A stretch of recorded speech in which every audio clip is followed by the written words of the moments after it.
예, 안녕하십니까. 민주당 박수현 원내대변인입니다. 오늘 세 가지 현안 브리핑하겠습니다. 박근혜 대통령이 약속하고 여야가 합의한 검찰개혁이 물 건너가기 직전입니다.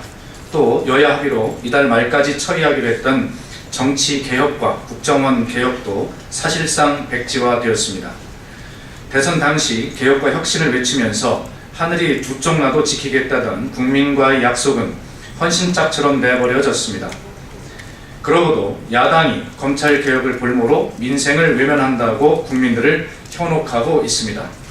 경제민주화, 기초연금 20만원 지급, 장애인 등급제 폐지, 반값 등록금 실현, 쌀 직불금 100만원 인상 등 민생 공약은 줄줄이 파기해놓고 민생을 돌보겠다, 국민 행복시대를 열겠다고 말하고 있습니다. 적반하장도 이런 적반하장이 없습니다. 개혁도 민생도 포기한 정권이 바로 박근혜 정권 아닙니까? 더 이상 약속이라는 말을 쓰지 말기를 바랍니다. 대박이라는 말로 혹세 무민하지도 마시기 바랍니다. 그리고 침묵이야말로 가장 심한 폭력임을 명심하시기 바랍니다. 어제 정부가 발표한 주택 임대차 시장 선진화 방안은 78주 연속 오르고 있는 미친 전셋값에 대한 대책이나 장기 공공임대주택 확충 방안 등 전월세 시장 안정을 위한 핵심 대책을 찾아볼 수 없는 잘못된 처방전입니다. 아무리 주택시장이 전세에서 월세로 빠르게 변화하고 있다고 해도 전세자금 부담에 등골이 휘는 서민들을 위한 해법은커녕 기존 전세 지원책까지 줄이는 대책을 내놓은 것은 도무지 납득할 수가 없습니다.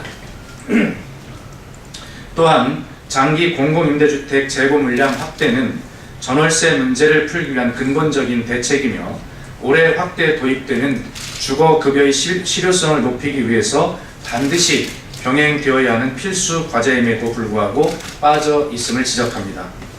이 같은 박근혜 정부의 안이한 상황 인식에 개탄하지 않을 수 없습니다. 지금은 전월세 인상률을 제어할 수 있는 안전장치도 없이 재정 지원 대책을 내놓을 때가 아니라 주택정책의 100년 대계를 고민하며 원칙을 세워야 할 때입니다. 주택 임대차 시장 안정을 위해서는 장기 공공임대주택의 확대, 전월세 상한제의 도입, 임대주택 등록제가 올바른 처방전임을 다시 한번 강조합니다. 6일째 이어지고 있는 중국발 미세먼지로 한반도가 몸살을 앓고 있고 국민들의 불안감도 더욱 커져가고 있습니다. 3월부터는 본격적인 황사의 습격도 예고되고 있어 국민 건강이 걱정입니다. 호흡기, 심폐질환 등 조기 사망자가 수도권에서만 연간 2만 명 수준이고 폐질환 발생자는 80만 명의 사회적 비용은 12조 원에 달한다고 합니다. 상황이 이렇게 심각한데도 정부의 대책은 외출을 자제하거나 마스크 착용 등을 권고하는 것에 그치고 있습니다. 중국의 화석연료 사용 증가로 미세먼지 습격은 매년 심해질 것으로 예상되고 있습니다. 미세먼지로 인한 피해가 늘어나고 있음에도 정부가 손을 놓고 있는 것은 바로 국민 건강을 포기하는 것과 다르지 않습니다. 정부는 미세먼지를 내뿜고 있는 중국과 적극적으로 해결책을 모색해야 합니다. 또한 취약한 예보 기능을 강화해 국민들의 불안감을 해소해야 할 것입니다. 이상입니다.